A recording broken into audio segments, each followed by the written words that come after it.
नमस्कार। भगवत गीता की शुरुआत जानते हैं किसी उपदेश से नहीं होती, बल्कि एक बहुत ही गहरे मानवीय संकट से होती है। तो चलिए आज गीता के पहले अध्याय को समझते हैं। ये कहानी है एक महानायक के अपने ही मन के अंदर चल रहे द्वंद्व की। तो देखिए, सब कुछ शुरू होता है महाभारत के उस विशाल युद्ध क्षेत्र कुरुक्षेत्र में। दो बहुत बड़ी सेनाएं आमने सामने खड़ी हैं और इतिहास का सबसे बड़ा युद्ध बस शुरू ही होने वाला है। माहौल में ना एक अजीब सा तनाव और वीरता की गूंज है। लेकिन असली कहानी इस बाहरी युद्ध की है ही नहीं। आज का हमारा ये विश्लेषण इस एक सवाल पर टिका है कि तब क्या होता है जब एक योद्धा को सबसे बड़ी लड़ाई बाहर दुश्मनों से नहीं बल्कि अपने ही मन के भीतर लड़नी पड़े। तो कहानी के बिल्कुल केंद्र में है अर्जुन, जो अपने समय के सबसे महान धनुर्धर माने जाते हैं। वो श्री कृष्ण से कहते हैं कि उनका रथ दोनों सेनाओं के ठीक बीच में ले चलें। क्यों? ताकि वो देख सकें कि आखिर उनके विरोधी हैं कौन। और फिर वो जो देखते हैं ना, वो उन्हें अंदर तक हिलाकर रख देता है। सामने कोई अनजान दुश्मन नहीं, बल्कि उनके अपने ही दादा, उनके गुरु, उनके भाई और दोस्त सब युद्ध के लिए तैयार खड़े हैं। मतलब वही लोग जिनसे उन्हें हमेशा प्यार और सम्मान मिला था। और बस इसी एक पल में उस महान योद्धा अर्जुन का सारा आत्मविश्वास ढह जाता है। ये उनके मानसिक और भावनात्मक पतन की एक तरह से शुरुआत थी। उनकी हालत सचमुच बिगड़ने लगती है। उनका शरीर कांपना शुरू कर देता है। हाथ से उनका वो प्रसिद्ध गांडीव धनुष छूटकर नीचे गिर जाता है। और मन तो गहरे दुख और एक अजीब से डर से भर जाता है। ये सिर्फ उदासी नहीं थी, ये एक तरह का टोटल साइकोलॉजिकल ब्रेकडाउन था।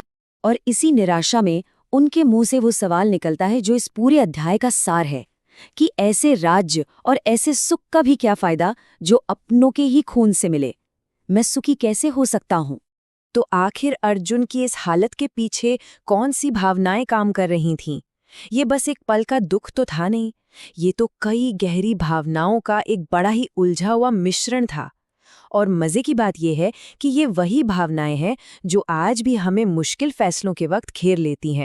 अर्जुन के मन में उस वक्त 3 मुख्य भावनाएं थी। सबसे पहला था मोह, मतलब अपने प्रियजनों से गहरा लगाव और उन्हें खोने का दर्द। दूसरा था भय, मतलब ये डर कि युद्ध जीत कर भी वो असल में सब कुछ हार जाएंगे।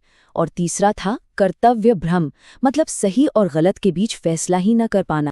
इन सभी भावनाओं का मिला जुला नतीजा क्या हुआ? एक गहरी मानसिक कमजोरी, जिसने अर्जुन की इच्छा शक्ति को जैसे लकवा मार दिया हो।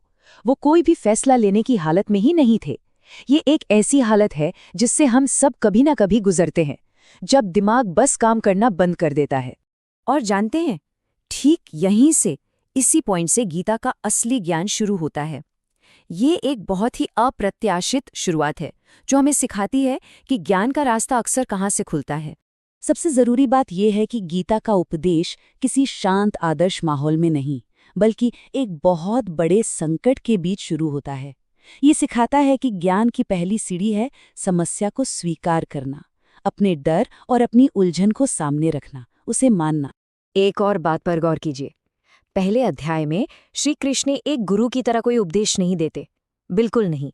वो तो बस एक सारथी और एक दोस्त की तरह अर्जुन की सारी बातें, उसके डर, उसके तर्क, सब कुछ बड़े धैर्य से सुनते हैं।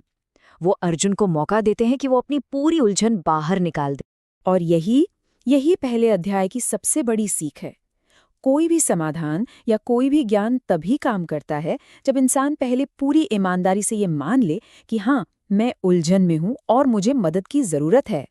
तो अंत में ये सवाल हमारे सामने खड़ा होता है, क्या असली बुद्धिमानी की शुरुआत जवाब खोजने से नहीं, बल्कि ये स्वीकार करने से होती है कि हम सब कुछ नहीं जानते?